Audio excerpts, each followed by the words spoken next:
Hello, Bob here. Welcome to the Tuesday Night Live show. We thank you for joining us. On tonight's show, we delve into the enchanting world of holiday literature with our esteemed guest and award-winning author. Her latest book, "'Twas the Night: The Art and History of the Classic Christmas Poem," is a cultural journey through the beloved poem "A Visit from St. Nicholas," also known as "'Twas the Night Before Christmas." McCall's meticulous research brings to light the way this timeless work draws upon centuries of winter traditions, spiritual elements, and captivating imagery. Stay with us as we do a deep dive into the fascinating work. Tonight's opening of the Tuesday Night Live show is brought to you by Sat Bob's Professional Technical Training School for Christmas entertainers. The legend lives on. This is Tuesday Night Live.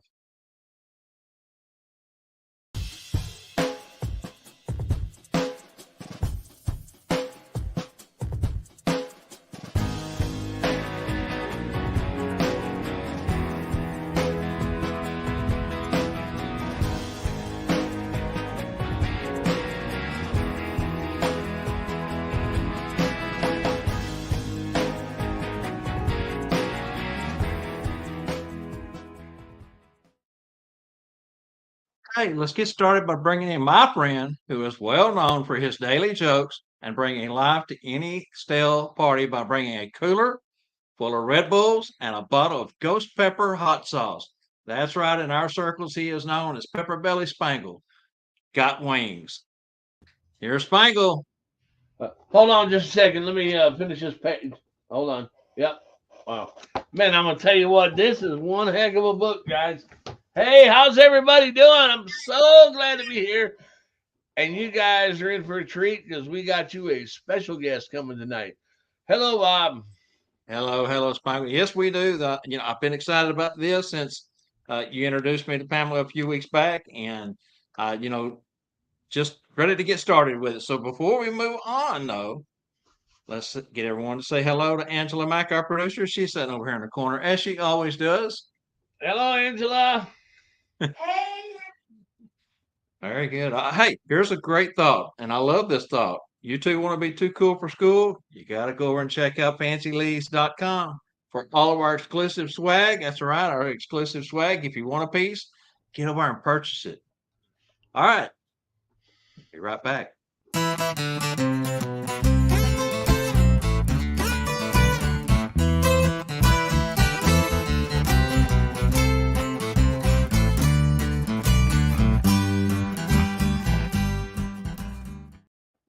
If you have not yet checked us out on YouTube, the Tuesday Night Live Show 1225, you go over there and you can watch us on big screen. Yeah, and see that guy right there? He looks so good on a big screen looking at you like that. See that look he's giving you? Very scared. Hey, I heard this is how you wear your hat if you're too cool for school, man. There you go. Hey, I see that a lot nowadays, that's for sure. All right, you don't want to miss a single show. You just don't. So go over and subscribe, like, comment, and share if you will. We certainly do appreciate it. All right, so tonight's first ad. Wait. You know, if I wear my hat like this, I'm too cool for school. But I hate to disinform everybody or make everybody sad because my britches are pulled up. Yeah, there you go. There you go. Hey, but you're still cool, so it doesn't matter. Anyway, the first half of tonight's show is brought to you by, that's right, picturesque Ozark Mountains, Branson, Missouri, where fun and education meets. We're talking about School of Santa's 2024, hosted by that man right there.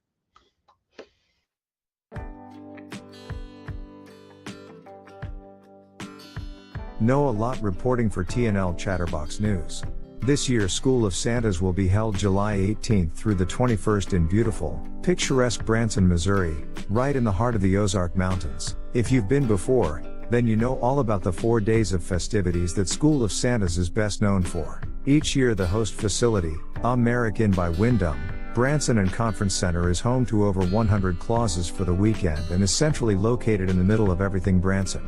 If you have never attended SOS, well, bless your heart, you are missing out on one of the Claus community's premier educational opportunities. For more information on price and to ensure your place at the next School of Santas, Contact Tanya Lay at Branson Ticket and Travel today at 800-432-4202. Again, that's 800-432-4202 and get registered today.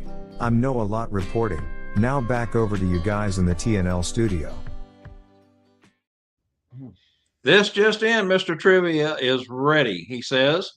And tonight's trivia question is for you, Spangle. School of All Santa, right. you win this, you get your name put in the hat. Go ahead. Okay, research says that hot sauce is rated by how much pure concentrate is measured on the blank scale. Blank holds the crown as the hottest sauce in the world, reaching blank on the scale. Past crown holders include Da Bomb, The Final Answer, and Plutonium Number 9, and 2 out of those 3 are in my kitchen cupboard. Yeah, but you don't have the one that we're looking for. I don't think you've got yet, but I'm waiting for you to get it because I want to know how it really is. Yeah, where I've looked, it's been sold out so far, It must be popular then. or made in very little batches. Well, that could be true too. That could be true too. And I told you the other day, they say all you need is 1 drop. So if Yeah, that's any clue. I'm in. Yep, Spangle will be had. Well, I don't know. I've probably got a couple hundred bottles of hot sauce in my house. I know you do. You got one of the largest collections that I've ever seen, and I wouldn't touch the one that's the least hottest that you have because they're much hotter than anything that I've tried. So, count me out on Anyways, that one. let's let them work on that and let's get going, huh? Let's go. Let's go. You bet. Okay, tonight's featured guest is a Canadian publishing author, a historian, a vintage book collector, a history and art major, and for 25 years worked on the corporate art consulate. Her extensive knowledge of the poem's history and the first cultured history to be published of the highly celebrated poem, A Visit from St. Nicholas. The content of this publication took our esteemed guest 10 years to construct. At this time, let's find out more. Please welcome our award-winning author and lecturer, Pamela McColl, to the Tuesday Night Live show. Hi, everyone. Hi, Pamela. Good to have you. Hi. Fun to be here. How's the weather in your neck of the woods? It's gray spring. You mean you didn't just write this with 5 minutes in AI? No. But maybe the sequel. Oh, the sequel. 10 years, I cannot imagine. I mean, and the extensive travel that you did to all the different locations to do your research, it's just mind-boggling. It's hard to believe, but I'll tell you what, you definitely knocked it out of the ballpark with this book. Thank you. Thank you. It has everything in there for clauses that you ever needed to know. Yes. I am also so amazed at all the beautiful illustrations in it. The art legacy of the poem really was as fascinating as the story itself. It just was such a, magical sort of body of work. There was just so many great illustrators and artists who came to it. All the greats in American art took their turn with it. Because, I am Spangle and I really do like picture books. Yeah, it's as you know, it's the most famous poem ever written in the English language, but it was really all these wonderful illustrators and artists who came to it and made it so much more, from Thomas Nast and Jessie Wilcox Smith and, so many great people took their turn with it and gave it their own little twist. Do you by chance know how long it's been on open domain? Since it was first published in 1822, because it was published anonymously. So because it was published anonymously, it becomes public domain. If you were to write a poem right now and allow it to be printed without your name on it, it becomes public domain. It's just the way it works. So because the Troy Sentinel published it in 1823 in the newspaper, it was public domain. And because it was written in 1822 by Moore, but never signed by Moore until later in his life, it's public domain. So if I said something like roses are red, violets are blue, and I don't know how to tie my shoe and don't put my name on it, then it's public domain. Yes. Oh If my it's God. published, it's yes, because I found an edition of the poem by James Van Allen in Newport, and he tried to get copyright on it because he wrote it in the 1950s. It's a sequel to "'Twas Night Before Christmas." He was a big fan, and because he allowed it to be published under his name, he couldn't get copyright. So, Well, that's pretty cool. Well, we're honored to have you here on the show tonight. I know that there are many in the Claus family that are all ears, tonight, like our friend the Easter Bunny this last weekend, but being serious and eager to listen to your journey. So, you spent 10 years researching and collecting material for your book, "'Twas the Night, The Art and History of the Classic Christmas Poem." What were some of the most interesting finds that you discovered? well, I think finding that, all the literature that said that Moore didn't write it. I mean, it was sort of this, I bumped into this big story, right? That he wasn't really the author, that he, had made this up, and it was really Henry Livingston II. And, when I bumped into that whole debate, it was sort of a fascinating sort of discovery to sort of take it on and try and, crack the mystery, and literary sleuthing, and try and to be the person who could actually, for once and for all, decide who actually wrote the poem. That was one of the big things. But this Christmas I met with somebody from Bloomberg, a journalist, and he and AI had worked it out pretty well that it was definitely Clement C. Moore who wrote this poem. So that was one of the things that sort of followed me around in my research, was, did he actually write the poem? So I when have seen you that they had actually done handwriting analysis on both the gentlemen and compared it to the poem, and that's how they actually came back to say that Clemens was the actual author of the poem. So, That, and there's a lot of other evidence towards Moore, and there's really no evidence to Henry Livingston except for family lore and stories. yeah, yeah, So hearsay kind of stuff. And Moore goes, Clemency Moore, who I think is attributed to writing it. He signed his name to it 5 times. He allowed it to be put in his book of poetry. And it's very hard to imagine the man would have lied outright about such a thing, given who he was. So I think agree. I really truly believe it's his poem. so I haven't read this cover to cover, and I glanced through a lot of it. And I know there's a manuscript in here. Is that like the actual manuscript from the poem? Yes, Moore wrote it out in his lifetime 5 times, and 4 of them are in public institutions. The 5th one, we don't know where it is, and they're worth between $250,000 and $750,000 per copy. We don't think there's more than 5, but you never know. Could be more. How did they come up with the idea that there's 5, but they've only seen 4? Why do they not believe that that's all there is? Well, the 5th one, we don't know where it is. We know it existed because it was published in St. Nicholas Magazine as a facsimile. So we know that it existed at some point. But Moore doesn't talk about any other editions, and there's no evidence of there being any other editions in auction records or anything else. So I think there's just the 5. But they've changed hands quite a few times. But I think one's at the Rochester at the Strong Museum, one's in the Huntington in California, and one's in the New York Historical Society. One's in private hands, and then the 5th one's missing. Do you believe that the 5th one is still out there?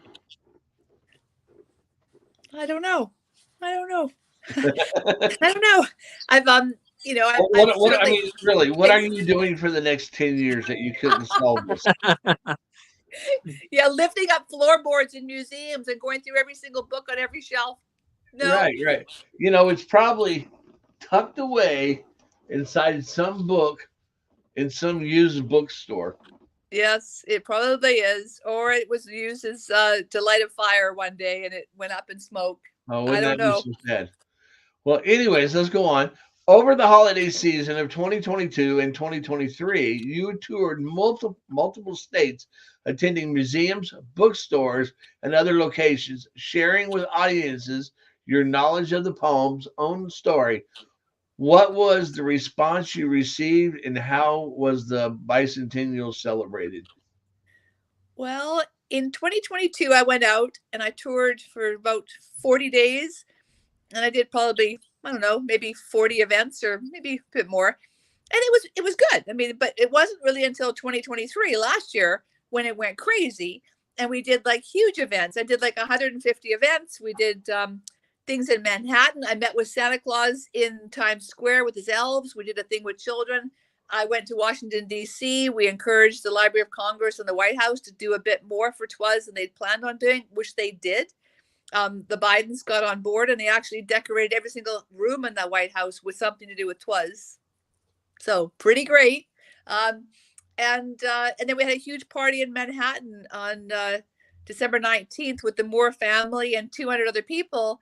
And it was hosted by the General Theological Seminary right in Chelsea, where Moore was from. And it was a huge event. And I was able to, I nominated Clemency Moore into the New York Library State Hall of Fame. And they accepted my nomination. So we inducted him into the Hall of Fame. And then I went to the mayor of New York and I said, can you please make this Clemency Moore Day? And he did. So I got a proclamation. I know, it was great. It was Very great. cool. Very, That was very, great. very, very nice. Yeah. Not many folks can say they did that. Well, it Yeah. was pretty fun. I was at Columbia University giving a speech and on Clemency Moore and the poem, and they presented me with the proclamation from the mayor, and I was really surprised and thrilled because because they're Columbia, they could actually do it. They got it done. I tried, but they were the ones that actually got the proclamation done for me. So that was pretty great. Wow. Very You know, cool. I was shocked to find out that no one has actually written a book on the life of Clement Seymour, known as the Poet of Christmas Eve. Can you share with us some notable achievements and facts of his personal life that you've dug up? Sure. He was Uh-oh. There she is. You're back. here. But we lost your sound, Pamela. Pamela.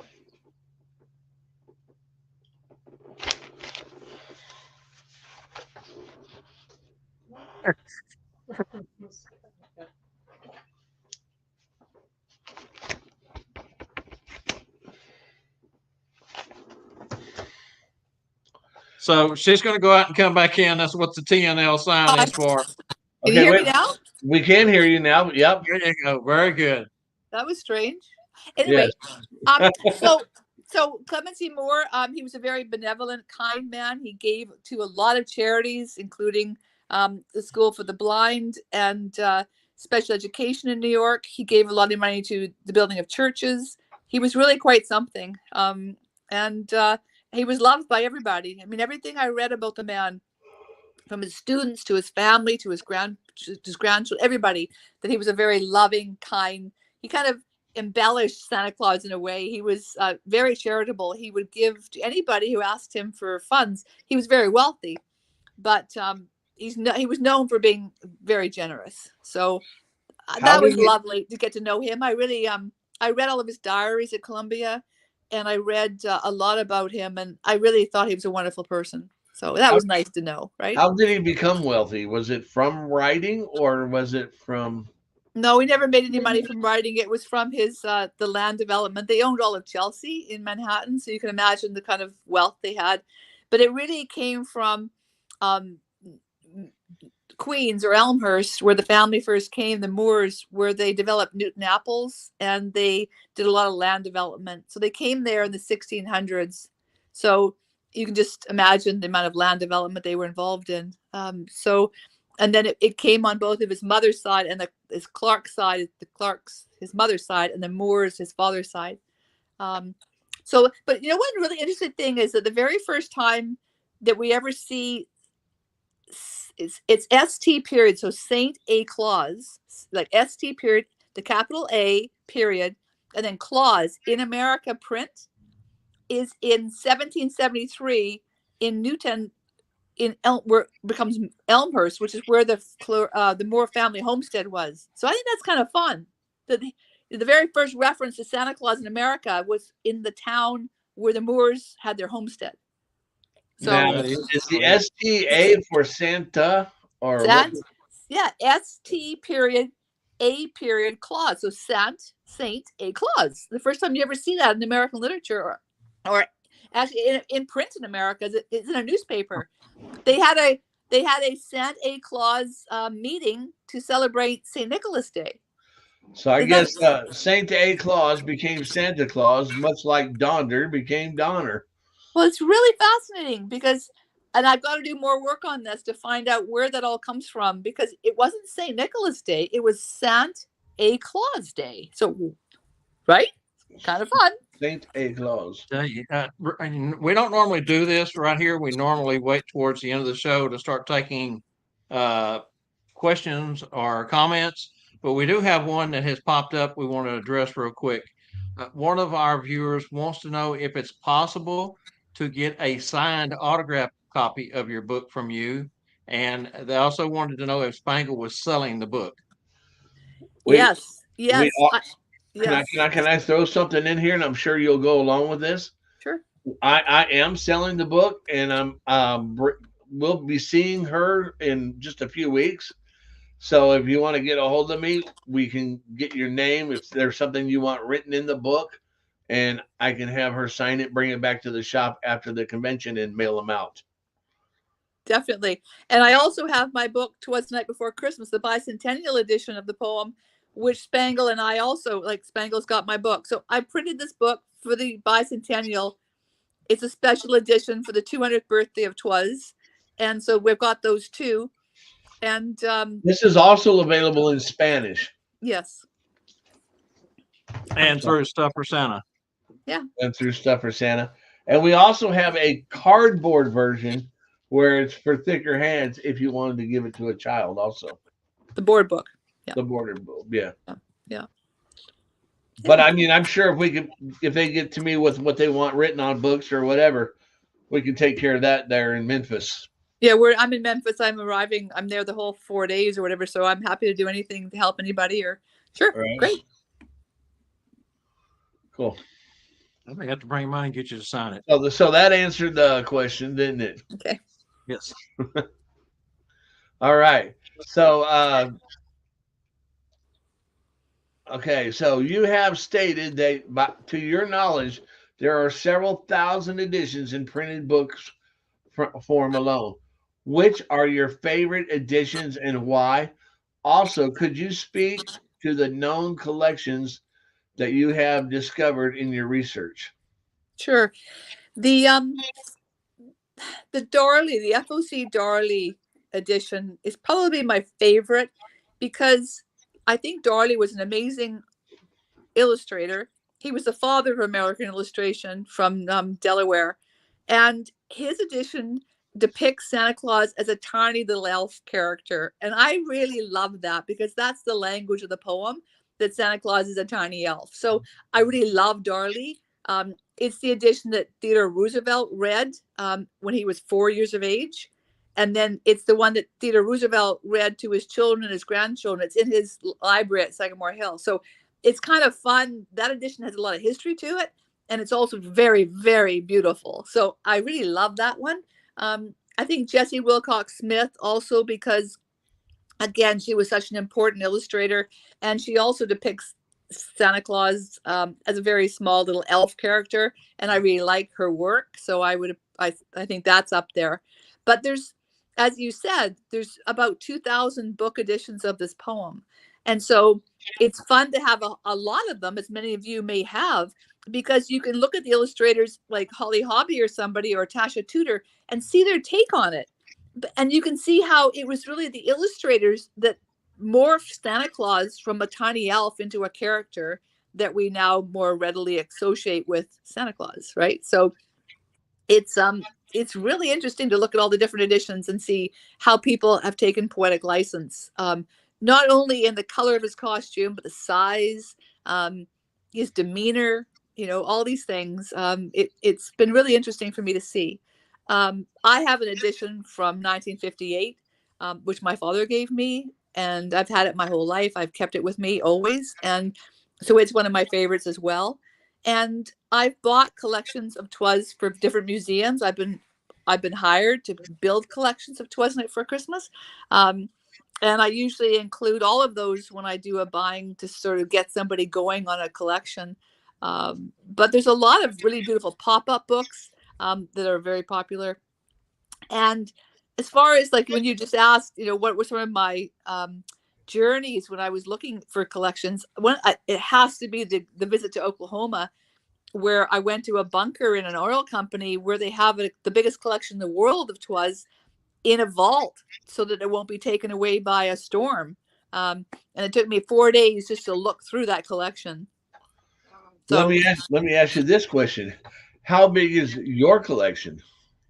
my collection's not that big. I probably have 50 to 100. I have built a collection though that has sort of personal meaning to me. I have Thomas Nast Christmas drawings book. I have some Washington Irving Knickerbocker first editions. So I sort of bought books that I wanted to have sort of to support the work I was doing, but also that I really wanted to see in person.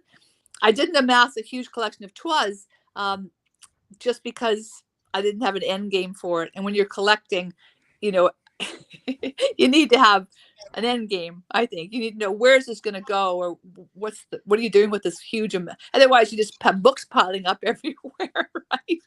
It's like Right. so. I never, in all honesty, until I met you and looked through some of this and done a little bit of side research, a little bit on this, I never realized was the night before Christmas. I mean, to me, okay, that was this book. Okay, I can grab this copy or I can grab this copy. It's all the same. But now when I go look at it, I see so much difference in the pictures, and it just visually gives you a different impersonation of the story. Well, Mhm. and that's what I was holding her 200th copy edition that she has here. The illustrators on this book for modern day illustrations is one of my favorite. They are just so detailed, Thank you. and Yes. the colors that was wonderful. I don't know if you mentioned their name or not, but Yeah. And then I added a dog and a cat. I added, but I also, that book is also produced for Apple because I met Apple in San Francisco and I was doing an interactive enhanced iBook. And we had, like the angels in that book on the tree can move and sing. And it's fascinating. All the little like parts of that book can be interacted with a child on the Apple version of an iBook. So, I, I thought back 10 years ago when I started all of this, or 12 years, I guess, when I started that book, I thought we'd be at calligraphy by now. I thought we would advance where you could actually, a child would sit and read with a character. We've got AI coming, but I really back then when I met with Apple thought, I wonder where we'll be in 10 years from now, and we're not there yet. We're still, with books, which is great. But I wonder where the future of all this, what Twas. I would have loved to have seen some more installations with Twas Night for Christmas for the bicentennial.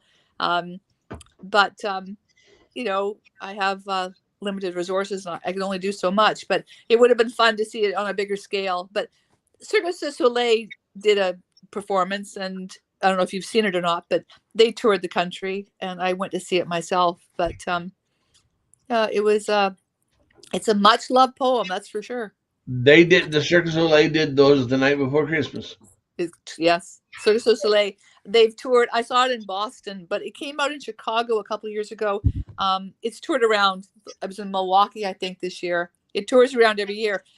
It's an interesting sort of performance. It's an interpretation of the poem, but as you know, "'Twas Not for Christmas" has not only been made into 2,000 copies of books, but it's been made into movies by people like Walt Disney. It's been made into song. It's been made into theatrical production, ballet productions. It's been inspired a lot of people to do lots of creative things with it. But what's remarkable is that you can still read this poem as it was first written in 1822 to a little 3 or 4-year-old, and they still are engaged. You don't have to change the language. There's the odd word that they might bumble about, but they love it, as it was written. So. And you mentioned AI. I think with the advancement of AI, where we're at right now, it will be sooner than later for what you're talking about. I think it's coming pretty quick now. So Mm-hmm. Mm-hmm. Before something that I ran into this week, we do trivia questions on here, and I was researching for trivia, and I just happened to ask how many words was in the original poem, and I got a number. So after doing this show for almost 4 seasons now, we've decided to get a second source. So I went and asked another source and got a different answer, and went and asked another source and got a different answer, and asked a fourth source and got a fourth different answer. So I decided to give up on that one. I didn't want the controversy, but I was shocked that there's so many different variations. But when I asked the question, I asked specifically the original Clement Seymour copy. And so, Right. You know, Well, before finding this version or meeting you and getting this version, this was always my favorite before. that's the one I've got. Yeah, Mhm. and mostly so because on this one here, the font was Yes. very, very, very large. Yeah, Yes. for us So old guys with glasses. yeah, Yes. this is old men, you know. But the big thing we haven't talked about yet is my addition and what's missing, of course, and what I did to it. I mean, in Yeah, 2012, and yeah, did we have that in the script in the second half of the show? I think we did. yeah, I think we did. Anyway, if not, we'll talk about it in the second half of the show. So sure. let's move along with this one here, Pam. The poem is regarded as the most often recited poem in the Library of English Literature. Could you speak to the influence, such as Washington Irving, on the poem's development? I mean, you mentioned Washington a couple of times, but Sure. as far as development, Sure. Well, Washington Irving came along, and he and the Knickerbockers in New York decided that they wanted to do something more around the Christmas time besides the 12th night and all the revelry and the guns and all the street, revelry, all the things that were going on. And so he was part of this group, including John Petard, and they thought of this idea of sort of bringing St. Nicholas into the picture. And so in Knickerbocker, you have Washington Irving, writing the character into flying around the skies of Manhattan in a wagon. And he's the first to do this. And so I think that one has to remember that it really is Washington Irving who started this whole thing off for us in America. But Washington Irving, as you all know, goes off, to write about Christmas, but much more from a British kind of point of view, and with his friend Charles Dickens, and they sort of take on that whole thing. And it's left to the Moores and other people, and Fenimore Cooper and people, to really bring it into the American literary world, which Fenimore Cooper is the first person to ever write about going home for Santa Claus on Christmas Eve. It's before Moore. And I think people forget that James Fenimore Cooper should be acknowledged for that. But I'm a huge fan of Washington Irving, and I think that he needs to be given credit for this. And as you all know, he was extremely popular, and so everybody read Knickerbocker. Everybody knew about St. Nicholas flying around the sky. So he kind of primed the whole thing for Moore. And they weren't close friends, but they were acquaintances. And Julian Verplanck and others were in the same sort of literary world and social world. And so they all influenced each other, thanks to St. Nicholas, really, the legend of St. Nicholas coming, to the fore in Manhattan. Very cool. So why do you think the poem has continued to be read generation after generation? And do you think it will continue to be widely received by future generations? Well, the minute it hit the newspaper in 1823, December 23rd, 1823, in the Troy Sentinel, it became popular. It was published by other people in other papers within weeks, and it spread like wildfire, and it never stopped. They put it in almanacs, they put it in newspapers, and it became part of this whole development of Christmas in America, which was more like going inside, having family-oriented Christmas. The tree comes later, of course, but it was the beginning of something. And so it sort of was the centerpiece of this whole Christmas Eve idea. And it also was loved by children. It's jolly, it's fun, it's easy to remember, and it's also a very important aspect of this, in my opinion, is that it's benevolent and kind and generous. There's no naughty or nice. It's all just kind and fun, and it's inclusion, because everybody gets to have a present. Everybody can have Santa Claus coming. There's no there's no naughty or nice. It's a very important aspect of this. And it's not until you get into like Thomas Nast and people, years later, who sort of reintroduce the naughty or nice concept. And I truly think that children at the time who were beaten up by birchen rods, and I'm sure that they were punished much more harshly than our children in this day and age for bad behavior. I think they probably really appreciated it. So, and a lot of the other poetry and literature was very harsh and sort of had penalties associated with it. So I'm sure it was very much received by young children as a reprieve. I think you're right about being harshly judged back in the day, and many of us modern day Santa portrayers, actors have kind of dropped the naughty portion, and we don't encourage others that's coming into the industry to use the naughty. So many parents use that against Santa. If you don't be good, Santa's not going to bring you nothing. He's going to put you on the naughty list. And we've kind of gone, and myself in particular, have gone to a nice list with merit. And depending on what you do, how many checks you get, and so forth and so on, to upgrading your gift at Christmas time. So it's kind of refreshing to kind of get away from some of that twigs and some of the harshness. All right, this is a great place to take a short breather right here, Pamela, because this is our TNL halftime show. And we take a break because Spangle has a product announcement to make, and we'll be right back on the other side of this. Grab you something to drink, stretch your legs, and we'll be back in a moment. I also think Pamela lost sound again. She did. Yep. Lost sound again. I don't know. All right, we'll take a break. We'll take a break and she can straighten it out while we're in break.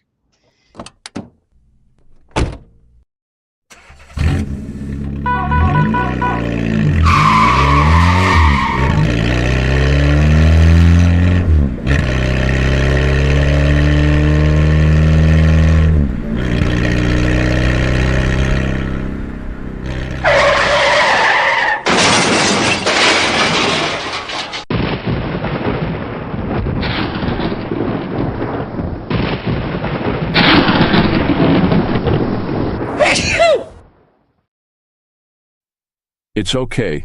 I'm good.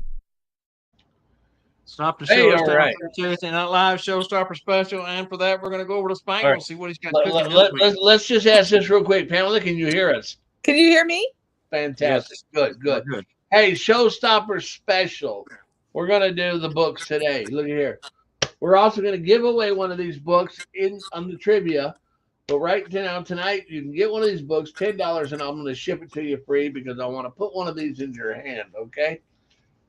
For $25 more, we will send you this book. And if you want it personally autographed, message me. We'll get it all taken care of. Anyways, let's get to some trivia. All right. Are we ready for some trivia? We got to run the promo real quick. Yes. Over to you, Angela. Oh, hello there. Yes, of course, it's me, Santa Claus. Now, you may not believe this, but one of the questions I get asked the most is, well, not how do I do it all in one night? No, but where do I get all my things from? Yes, now, what am I talking about? Well, I'm talking about the finest things I have. My glorious gloves, all my knickknacks and trinkets and things. Yes, all the giveaways. Yes, for me to give to the children before the main event. Yes, if I see them in the streets, if they come and see me, I like to have something in my pocket I can treat them with. Yes, and there's one special place where I can find all these magical goods. And that is, of course, StuffForSanta.com. You should head there now and see what magical gifts you can find. Mrs. Claus, have you got my ice pad? Yes, log me on. I'm going to have a look. I shall see you there. StuffForSanta.com. Merry Christmas.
All right. Open your Ace says his fingers are ready.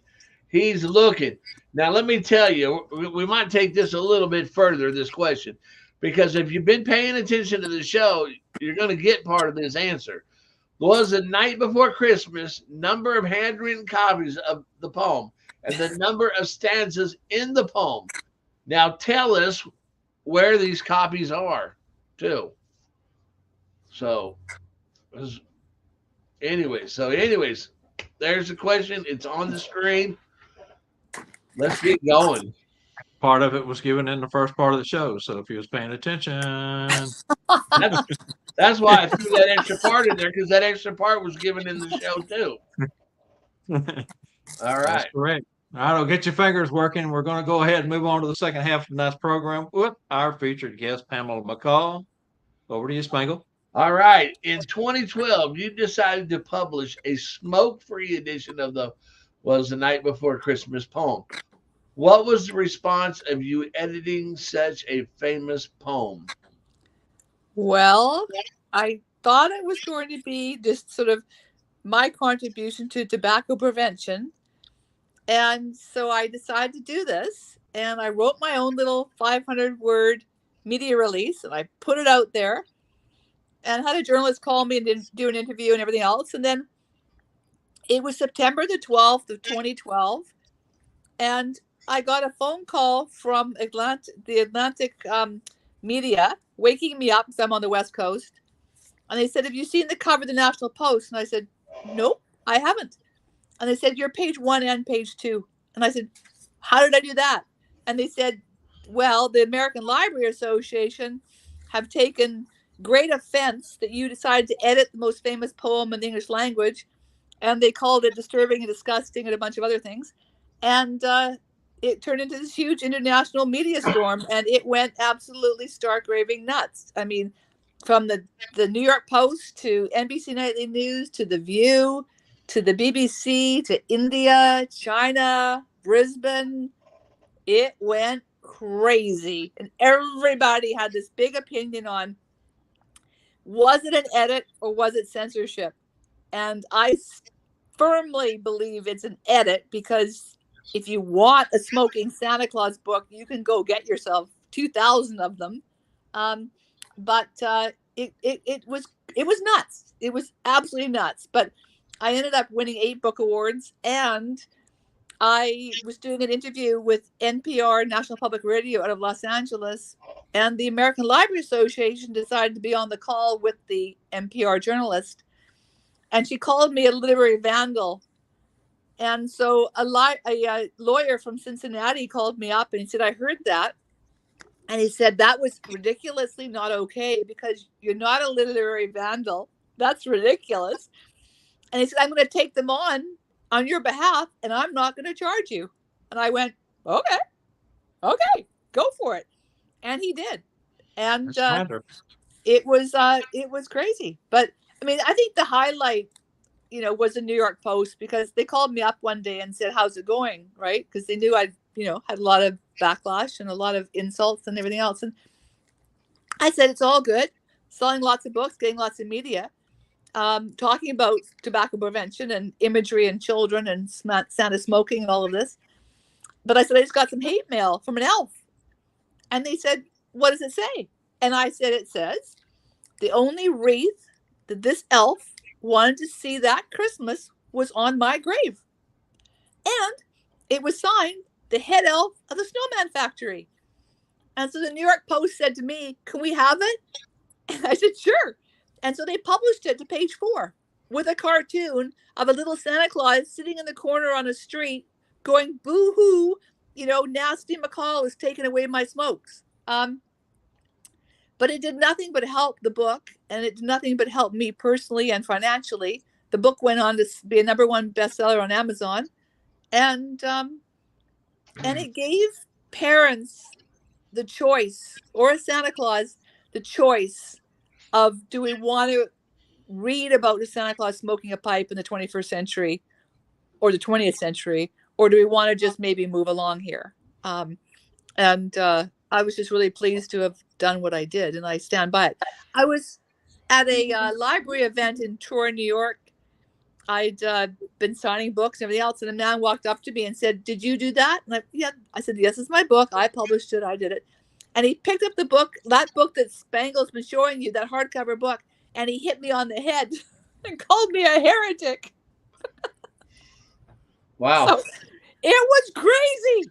And the Well, police had to be called, and he had to be yanked out of the library, and it was like crazy. Huh. But I know a lot of Santas, when it comes to that part of the story, they just oblique that. They just don't even say it.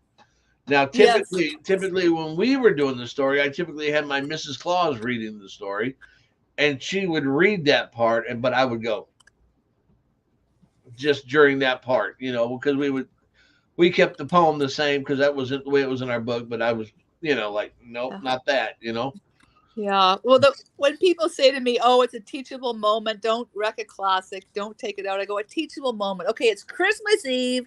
Mom's in the kitchen going crazy with the cooking. Dad's running around doing lights and everything else he's doing. Someone's reading the story to a child, and you really seriously are telling me they're going to stop everything and have a teachable moment about how evil tobacco smoking is. Seriously? It's not going to happen.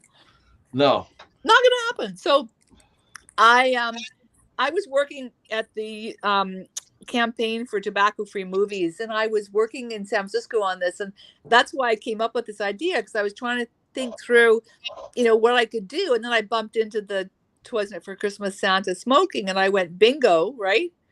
Bingo, this is great. I can do this. And I had a lot of research behind me. I had a lot of information that backed up what I was doing.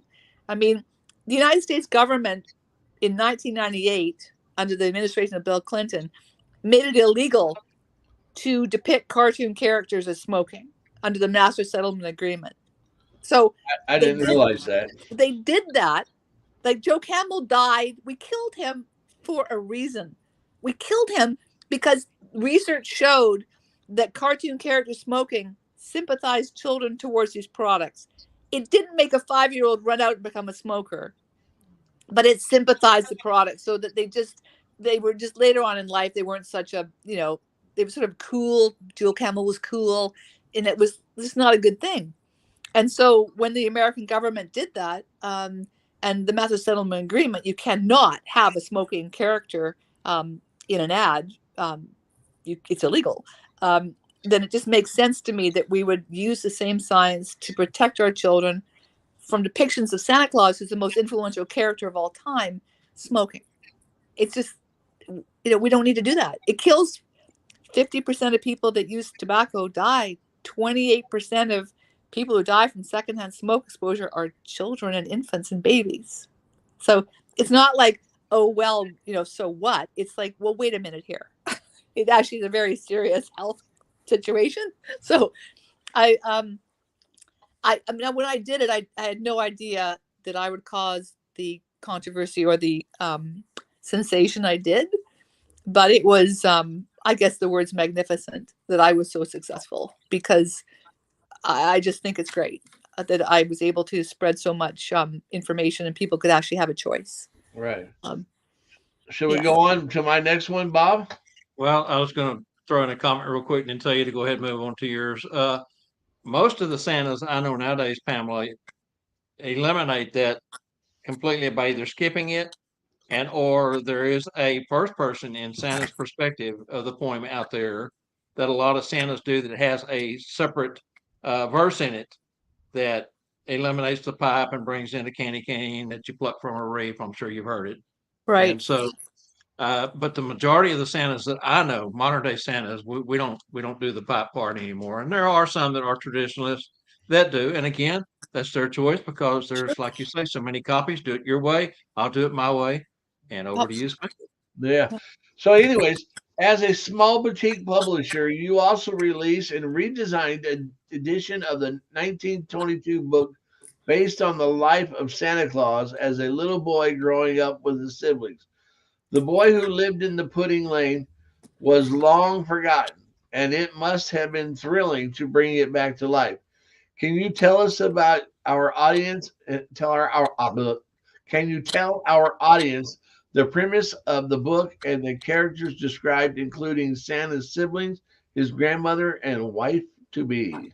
Yes, I find when I was working on Twas back in 2012, and I thought, well, who else has written about Twas, or who's written about Santa Claus, or who does he marry, or who does he have children, or where's his story, his backstory, and all this. And I went looking for all of this, and I bumped into this phenomenal little book that was written in 1922 by Sarah Addington. And I got myself a copy of it, and I turned open the front pages, and the illustration are by Gertrude Kay, who's the famous illustrator of Alice in Wonderland. So the Gertrude Kay is like one of the great illustrators of the American, golden age of illustration. So this wonderful little book is beautiful. And so I republished it. I redesigned it. I hired someone to redo a cover, and we redid the whole book, and I put it out again. And it's a lovely little story about Santa Claus growing up in Pudding Lane. And he has some siblings, and his father and his mom and his grandmother, his mother's Mother Goose. And then he has this challenge where he wants to be a giver of gifts. He doesn't want to work. He wants to do that. And they're all kind of perplexed how they're going to make this little kid's dreams come true. And they get King Cole involved. And then he ends up marrying the candlestick maker's daughter, and off they go to the North Pole. But it's a beautiful little story. And so I published it, and I'll have them in Memphis, Spangle. I'll bring them for you. I don't think I had them in Austin, but I'll bring those to Memphis. I have a couple thousand left. I probably printed 8,000. I probably got 1,500 copies left. But I love it. It's a charming little story. And the whole Mother Goose Santa Claus connection is really fascinating, because you see it in art. You see it. Thomas Nast did it. You see all kinds of Mother Goose showing up in Santa Claus imagery back in the day. There's even one story where Santa Claus marries Mother Goose. So I've been researching. I'm writing a story right now. I'm writing an article about Mrs. Claus right now for a magazine, and I've been researching it, and it's really fascinating that it's not linear. Like you have, you have Mrs. Claus, and then you've got Mother Goose, and you've got all these different people and different names and different children and different ways that they meet. It's not linear at all. It's very creative. So it's been fun to do all of that for Mrs. Claus. I've been really enjoying researching this.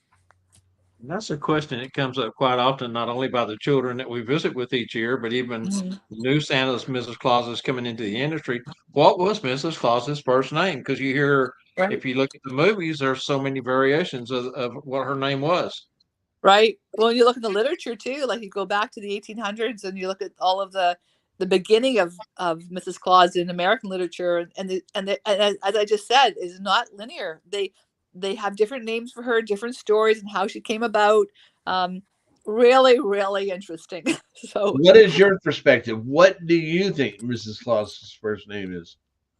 Well, I can't remember what she's called in The Boy Who Lived in Pudding Lane, but I really love the story that it was the candlestick maker's daughter, and it's all very romantic and lovely. It's a lovely little story, and the images are great when she's waving Santa off for the first time. He goes off in his sleigh to give away gifts. It's a beautiful, beautiful illustration. And so I sort of get into that whole story. But then there's other great stories too, which I'll get you a copy of my article when I finish it. Very, very different takes on where she comes from and her name and then the children and everything else. It's really interesting. I've always went with the name Anwin from the Santa Claus book. Okay. No, there's lots of different names for her. That's for sure. Yeah. Good Wife or Goody. Goody is one of them way back early. But no, it's fun to see. And but again, it's these illustrators and artists who come to it and contribute so much as far as her appearance and all of this. Very cool. Bob?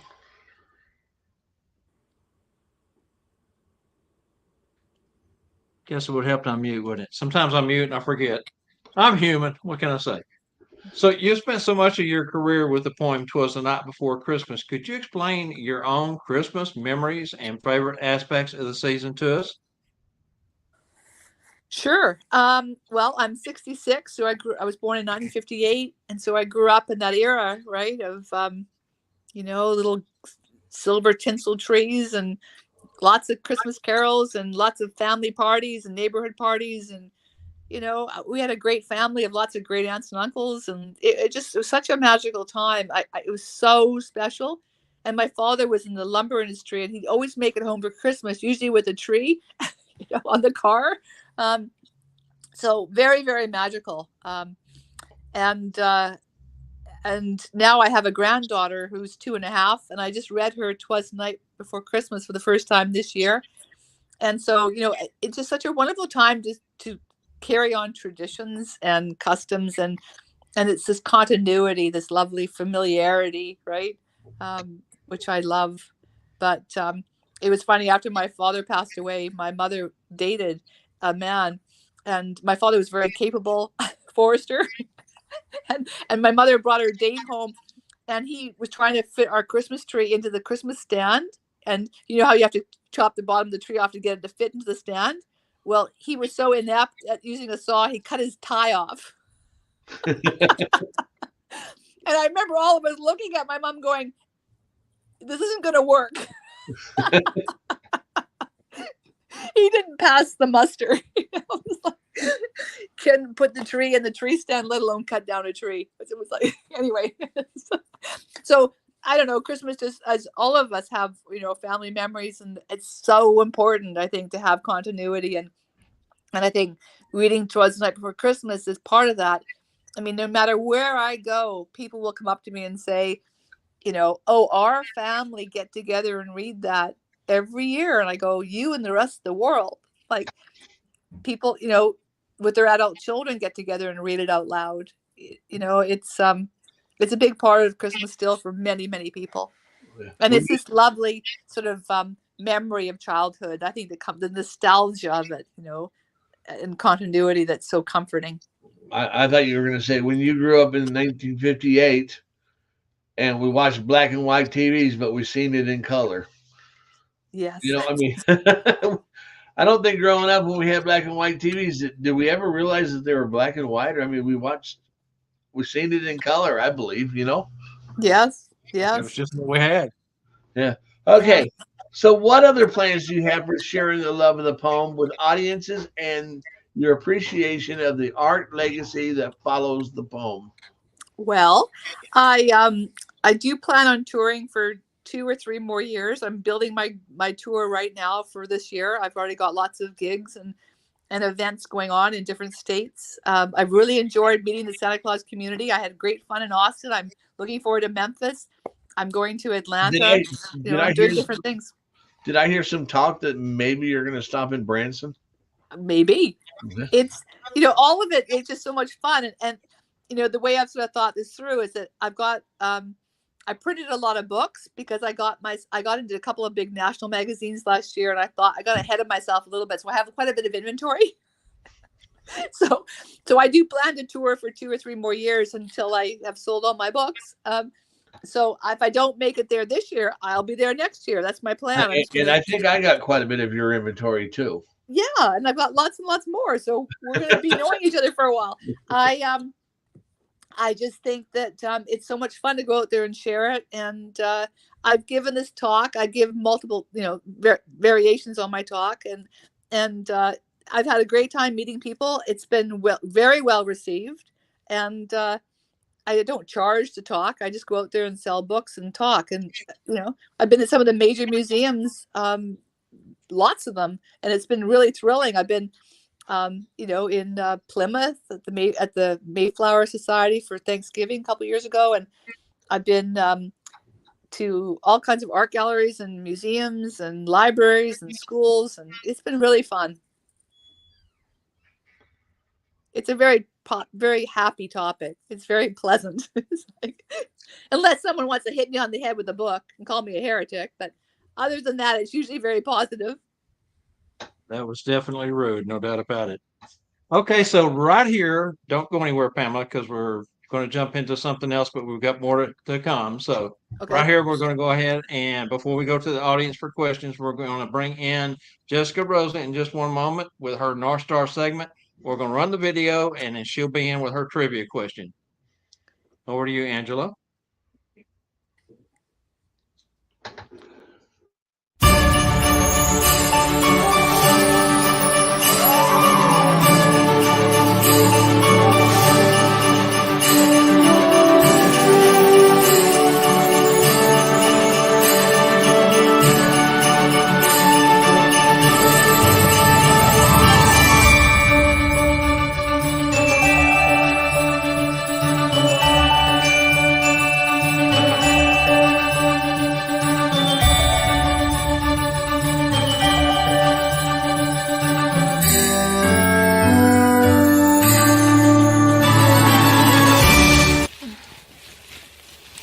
Good evening. Tonight I'm excited to unravel the distinction between marketing and advertising, two very different elements of your holiday business.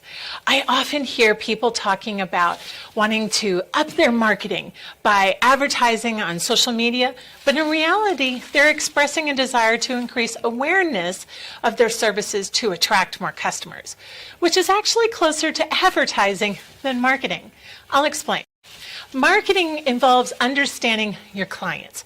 What do they want? How can you fulfill their wishes or solve their problems? And at what price to keep your business going and growing? Think of marketing as a compass guiding you on how to create services and products that appeal to your customers. Now, let's talk about advertising. Advertising is like the twinkling lights on a Christmas tree. It's what catches people's attention and draws them into the spirit of the holidays, whether it's through eye-catching images, captivating videos, or compelling messages. Advertising sparks excitement and interest, spreading the word about your services or products. Let's imagine your product or service is the sleigh. Marketing is your navigational system, and advertising are the bells announcing your arrival. By understanding the difference and working them together, you can make your upcoming holiday season the most successful ever. I'm Jessica Rosa, and this has been a North Star segment, helping you to illuminate your path to success. Join me tomorrow on my Patreon page for a bonus video about my favorite top 10 strategies for Christmas performers. Keep on shining. Seriously, come on.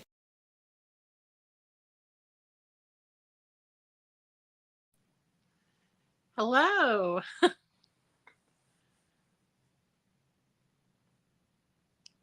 Okay, I guess I'll read my trivia question. My question this week is, what 1964 science fiction movie is widely known as the worst movie ever made that features Old Saint Nick?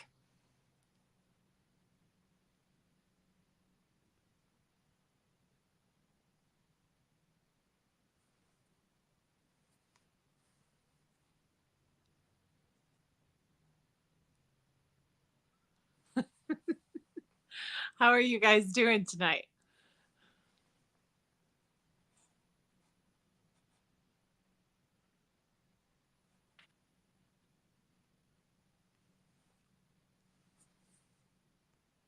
Well, it looks like I'm the only person on the show right now. Are you there, Spangle and Bob and Pam? Pick up, Angela. Hi. There we go. We're all here. I was sending you a message, Jessica. Keep talking. I can hear you. I was like going, okay, I didn't know where y'all went. Sorry. I don't know Jessica, what's going on tonight. It's been a crazy night already. Did you not get the memo that we were going to play hide and seek? You were supposed to get up and look for us. No. You didn't get that memo. I would have goodness. prepared a little bit more material, you know? We're over here sending you messages. Jessica, look for us. We're hiding. Well, I had the red phone. I'm on my normal phone, so you gotta message the red phone. Oh my gosh, it's like the president of the United States. Don't call the red phone. Well, this Oh, is Santa's phone. You know, this is the super secret Santa phone. So only Christmas conversations happen on this phone. But we were playing hide and seek, and I was in a good spot. You would have never found me. Hi, Pam. All right, It's so great to okay. see you Hi, again. hi. All right. Nice Hey, to let's see go you. to our viewers, okay? Because they have not been hiding. They've been posting some questions. Let's go see what they have to say for us tonight. All right, we're going to go ahead and grab the starred ones that our producer Angela has starred for us. I love this book. I got my copy in 2022. I'm not sure who that is. I think that was Ray Bradshaw. Ray Bradshaw. Okay, that was Ray Bradshaw here in Texas. Another Facebook user is all I have here. Spangle, are you selling the book? And the cost, we talked about that. $10, $25. Right today, we're going to ship either one of them free. But if you want this autograph, let us know and we'll get it autographed. I'll be seeing her in a couple of weeks. They're In usually Memphis, yeah. $16.95 and 36, but we've got a special thing going on with Spangle. That's true. That's true. And you know, I usually I on don't- Tuesday night I always run specials. I don't know how the guy does it, but he does it. I don't know how I do it either. Mark Rector, who had to leave the show earlier, he told us he had to run, but he made a comment earlier in the show that he had just bought a copy on Amazon, so he paid more than that probably. So go look at your Amazon account. Jan Kringle says, I've always leaned towards the Henry Livingston camp as the author, but never heard about the handwriting angle. Are there any sites you can link to so I can read more about the subject? My book. There you go, her book, Ken. My book, because I write about it, because you have to. I bring it up. Yeah,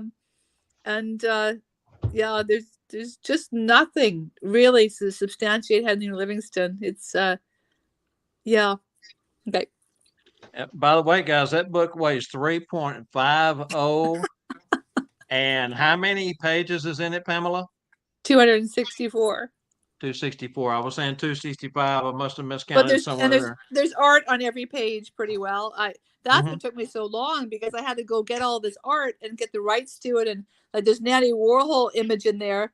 It cost me $1,000 just to put it in the first 10,000 copies. So the art was the expensive part of publishing, because as you know, Jessica, like the rights, right? You have to make sure it's all legally okay, right? Yeah, So 264 pages. That's only 9 cents a page, guys. Right. And again, there's more information in there than you've ever heard in your life. This woman did 10 years of her life putting it together for you. So you got the easy part. Buy it and read it. Now I got to spend the next 10 years selling all these books. That's okay. Hey, you got that whoop. Hey, we're going to help you. Now. We're going to help you. Yeah. Well, Spangle wants me to come to his office and help him work on his computer. And now I have a reason to go out there because I can grab a copy of the book. Yeah. Last time she came out and worked on my computer, I lost 9,000 phone numbers in here. That wasn't your computer. That was your phone. And I do not. Well, you were working on my computer and my phone. Thank you. Yeah. Well, his computer broke. His computer, for literally, I touched the keyboard and it died. Well, that was the time before. I know, but and he tried to blame me for that one too. All right. Anyways, I just looked. We bought ours in December 2022 at Barnes & Noble in Denton, Texas. That's probably Ray Bradshaw once again. So you might want to call Barnes & Nobles and see if they need another copy. Yeah, they bought 3,000 copies from me. They were one of my biggest supporters. I really support Barnes & Noble. That was really great. That was a good day. That's my favorite store. They're so well trained. The people in those stores, they're really good at what they do. It's my third favorite store. What's your first? Stuff for Santa. What's your second? Well, where do I go every day? Walmart. The UPS Walmart? store? Walmart. Oh, Wally World. Yeah. yeah. I should say that that my least favorite store. Okay. Tanya Hampson says, was there a Little House on the Prairie episode that had Twas the Night? I don't know that, I don't think so. I think I actually looked that up at one point. I don't think so. Hey, let me comment on that. Okay. It's not on Was the Night, but I can tell you a little facts about Little House on the Prairie. Laura Ingalls, okay, not the actress, but the real Laura Ingalls, used to walk to my grandmother's house and they'd sit on the porch and read the Bible together. Wow. Yeah. Wow. Yeah. It's So it's in Mansfield, right? Mansfield, Missouri. Yes. Yeah. She lived Yeah. about 1 mile from my grandmother's. wow. It's we think that possibly Abraham Lincoln handed out copies with his son.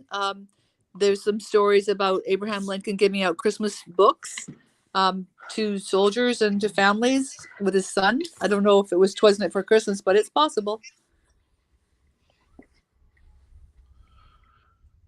All right, so let's go ahead and move along with some of these comments and questions. Mark Rector, who I mentioned a moment ago, said he had to leave early. So another couple of comments that he put in here. I love the FAO Schwartz edition. He also says the Hallmark pop-up original, not the printed one that pops up in past Christmas, is a good one as well. Is that the Connie, 1988 one? The 1988 one from Hallmark.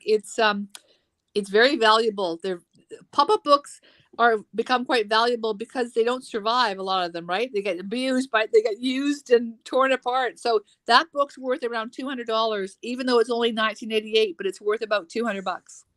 Wow. So if you got one out there, hang on to it because it's going to be worth more in the future. Mm-hmm. Tanya Hampson, who commented a moment ago, she says, God, I love you, Pamela. Thank you. Aw. She doesn't say that about you and me, Bob. No, she didn't. She didn't. Hey, and you Thank know you. what? I paid her such a good compliment in San Antonio when I spoke about her Southern accent. Uh-huh. Yeah, her Southern Texas accent. Yeah, I don't think it's Southern Texas. She's from the UK. Yeah. That's...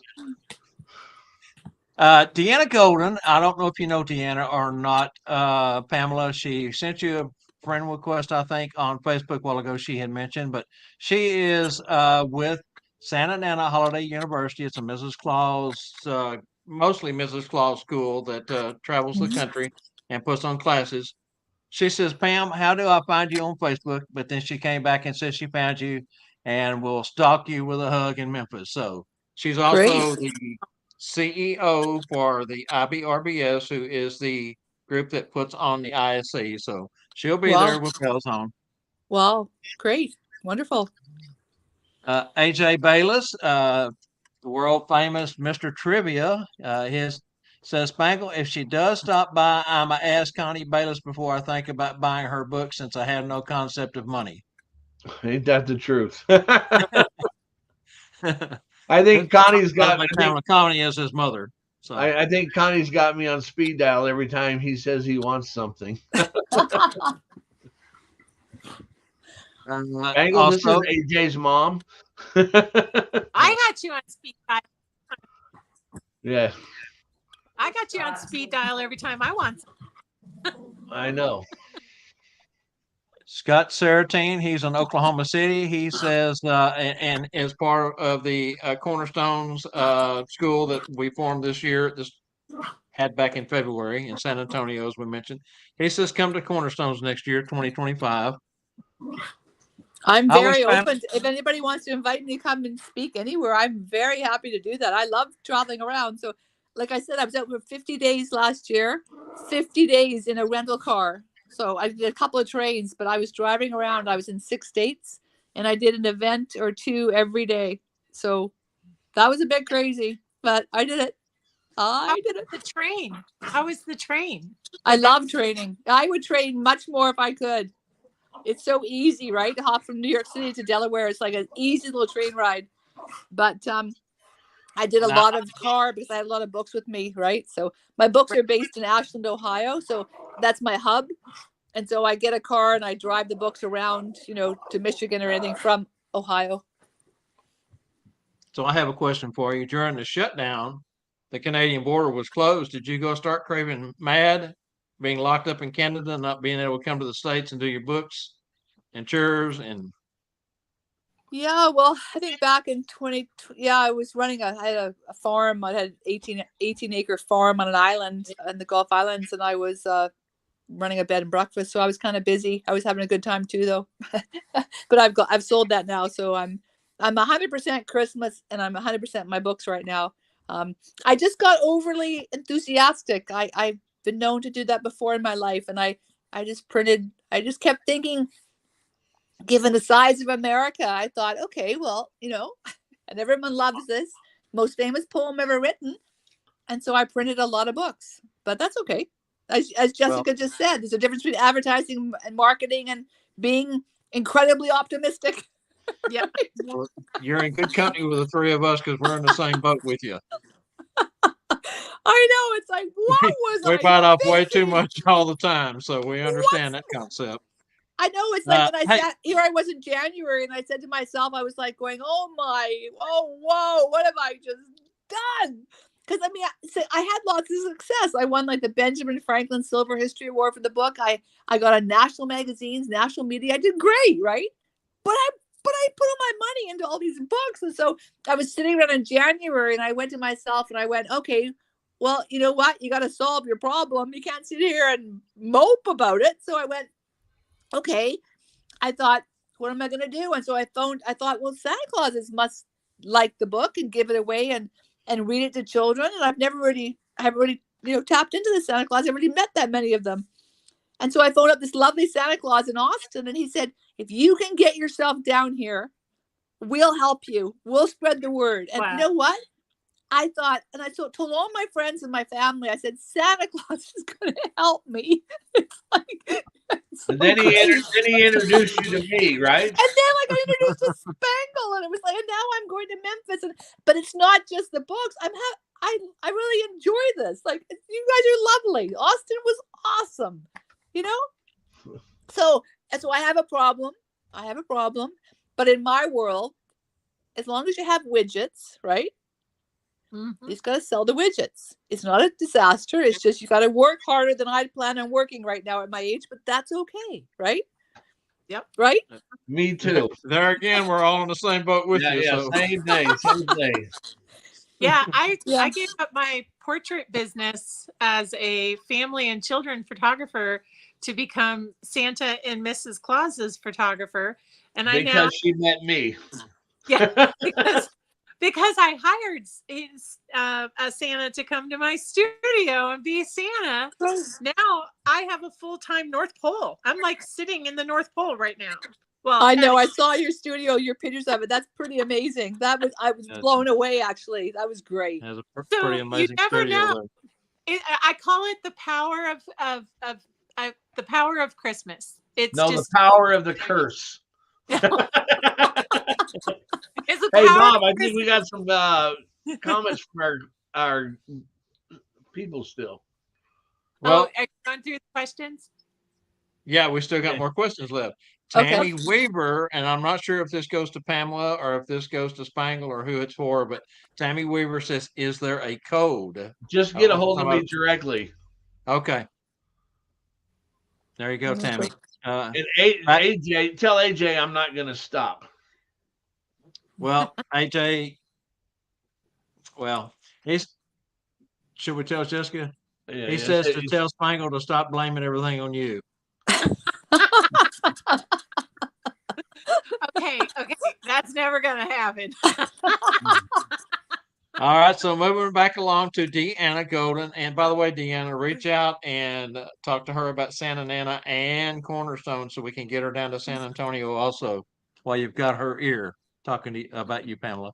Deanna says, Pam, after we read the book and learn all these wonderful tidbits about Twas, what advice do you have? How a clause could include that information in a visit with a child? Wow, that's a good question. I bet you're going to have a lot more answers. Peel back the layers there on that one. Besides just reading about reading the poem, I think it's, the reindeer, of course, is a big piece of this. Children love the reindeer. That's always popular. I get into that in a big way.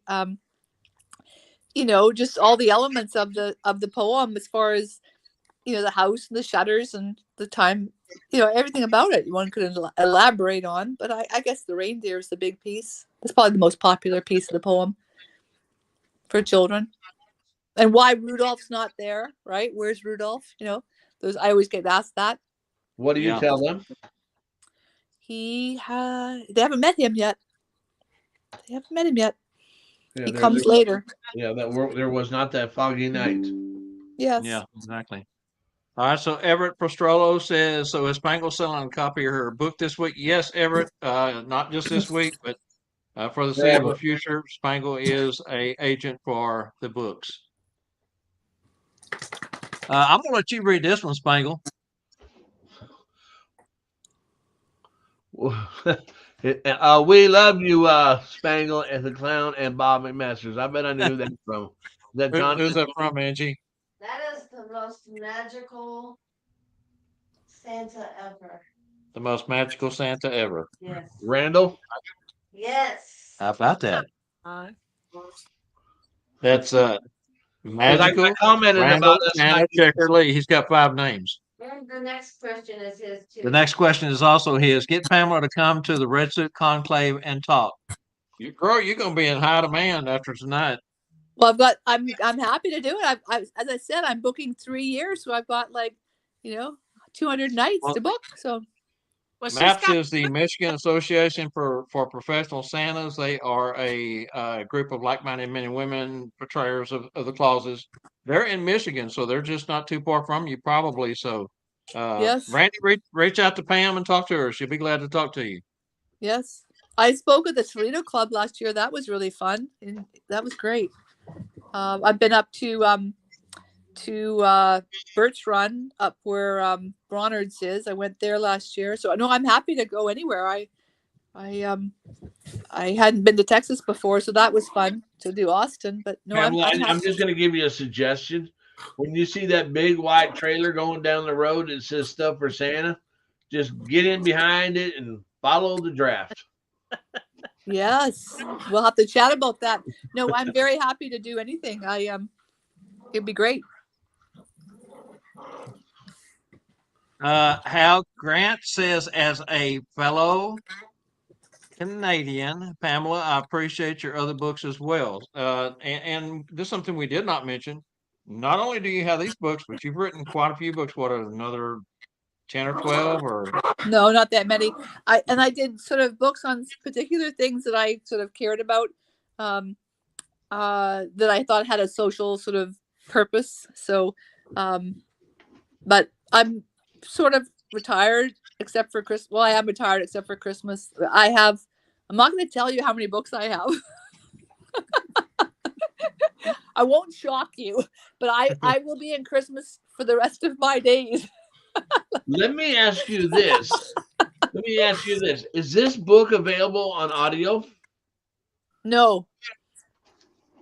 I haven't done an audio book. I haven't done an ebook either, mainly because of the copyright of the art. That's why I didn't want to have my book ripped off. I didn't want to have any kind of piracy on that because there was such valuable art. It was such an expensive book to produce. But the audio, I'm thinking about it. I was thinking maybe YouTube, maybe doing some podcasts or doing something. I love talking about it. I must say I spent 10 years working on it, so I kind of know my stuff. Like I like doing it. Yeah, I feel pretty confident when I'm talking about it. So that's pretty obvious in tonight's broadcast. You definitely know what you're talking about here. We knew that going into it, though, Pamela. And we are on YouTube, by the way. We do have some folks watching us from YouTube tonight. So, but I think what would be really fun is I came across a lot of material that's not in my book. A lot of female writers, particularly Harriet Beecher Stowe and all kinds of really great people who wrote great things about Christmas that nobody ever reads anymore, which I think would be wonderful to put together with some people who like to read out loud, who are good at it. I think that could be really fun. There's some really beautiful pieces of literature that need to be shared again. Well, Bob, I've received a couple messages to my phone. I don't know why they're doing this, but they want to know if you know the answers to tonight's trivia. I do. We got 3 real quick more questions to handle, then we're moving along. Did Pamela say she had plans to come to Atlanta sometime soon? I don't think she mentioned that, but again, if you have an engagement that you would like to have her come speak at, just reach out to her. She can be found on Facebook, number 1. I tell the kids that Donner was young in the story and Rudolph was not yet born. So, and then Hal Grant says Hamilton, Ontario has a gathering April 20th. So there's just a few more comments there, and we're going to move along at this point. Revealing tonight's trivia answers, schoolofsanta.com. Research says that hot sauce is rated by how much pure concentrate is measured on the Schofield, Scoville Schofield scale. Pure Evil 13 million holds the crown of the hottest sauce in the world. That was earlier this year. And the Schofield scale on that one is 13 million, which is obvious in the comments. And I don't know. I'm waiting for Spangle to get that one. And our winner is Connie. Connie Bayless wins that one, or AJ. So either way, we'll throw that name in the hat for the drawing next year. Or later on this year for 2024. Coming up. Yep. No, it's not too far away now. All right, StuffForSanta.com shows the night before Christmas number of handwritten copies of the poem and number of stanzas in the poem. That would be 4 copies. 3 are owned by museums. 1 is privately owned, from what we understood. And there's 14 stanzas. And back to the number of words, the first answer I got was 500, and I think that was probably the true answer that I got. I'm not sure. Do you know for sure, Pamela? I don't actually know the number of words. I don't. I should know that, but I don't. 500 is what I found in my first. The most was 526, and again, I don't know how there can be that much of a variation because, again, I asked about the original poem. So, our winner there was Diane Vian. Diane Vian wins that. So, Diane, I don't know if Spangle still has your mailing address. If not, get it to Spangle so he can get you a copy of that book out to you that he promised. Jessica? Yep.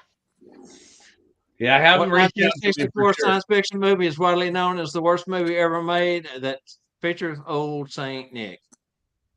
And the answer is Santa Claus Conquers the Martians. And our winner? Joe Steffen. Joe Steffen wins that one. Yay! Hey, this Santa might not conquer the Martians, but he conquers the marshmallows in his hot chocolate. I bet. Yeah. Hey, Joe, if you can, just message me on Facebook so we can connect. So I'm able to work on a promo, put a promo together for you to put on your social media. So one Facebook user says 526 on the words, 500 after Santa lost his pipe. So maybe that's why we were getting a variation. One was with that horse in it, and the other one was without. Okay, Spangle, you got any closing thoughts, brother? Man, I'll tell you what, this has been a good show. And, until really hearing this show, I mean, I've learned so much more about this whole story. I never realized how in depth this could really go. And it's mind blowing. And I'm thinking, where can I put 2,000 copies of this book if I want to go for the whole collection? Are you going to do that? No. My wife would kill me. I was going to say, Jetta is going to get you if you even start thinking about it. Number one. Number two, he's got places to put it. He's got more cubby holes than anybody I've ever seen, but that's beside the point.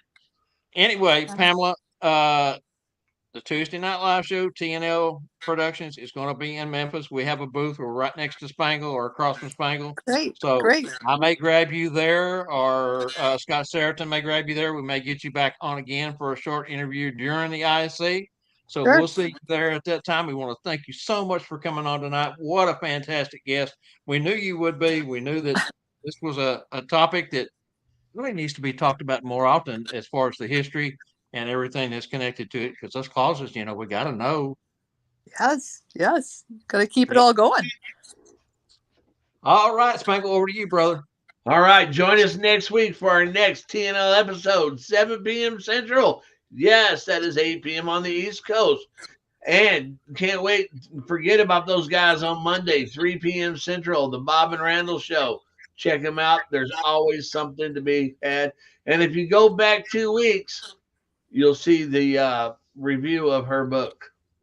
Thank you. That's right. We did a highlighted the book in the nightcap segment that we do on Mondays on the Bob and Randall Show. Fantastic. I had a lot of questions there too that we carried. And also want to mention that next week, next Tuesday night, will be the ISC show. We have Deanna Golden coming on. She's trying to grab a couple of other guests to come with her. And it's going to be anything and everything you need to know about the ISC Memphis 2024. So drop by next week and check that out. Also want to mention real quick, the memorial service for Santa Adolphus Lee Day will be this Thursday, April 4th, Mesquite Funeral Home at 2 p.m. We'll have the bell ringing service, the last sleigh ride, reading of the poem with the bell service. It's going to be quite a few folks there. If you're in the area and want to come by, just look up Mesquite Funeral Home, 2 p.m. Thursday, April 4th. All right. Thank you. Don't forget. Do not leave. We will put you in the green room and we will talk to you there too. Okay.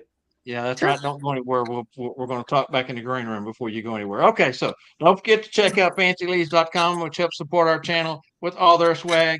A big thank you to the schoolofsantas.com, stuffersanta.com, holidayphotomagic.com, thermapparel.com, fancylees.com, northpolecornerstones.com, and of course to Pamela. All of our shows are recorded, can be seen on YouTube and our Facebook group. Check us out. Go back and look at past segments. They're all there for your closing. As yet another show comes to an end. Happy closing this week. Tell everyone good night, Spangle. Good night, Spangle. Jessica, your turn. Good night, Spangle. Pamela. Night, Spangle. Fantastic. All right, so remember to join us next week, Tuesday Night Live, each week, 7 p.m. Central, same class time, same class channel. Count your blessings, not your sorrows. May your troubles be small and your blessings be large. Have a blessed week. Until next time, on behalf of the whole TNL crew, I'm Santa Bob McMaster saying good night. Remember, always let your claws heart shine bright and never stop learning. Hope to see you back here next Tuesday, and check us out on Monday. We'll see you there.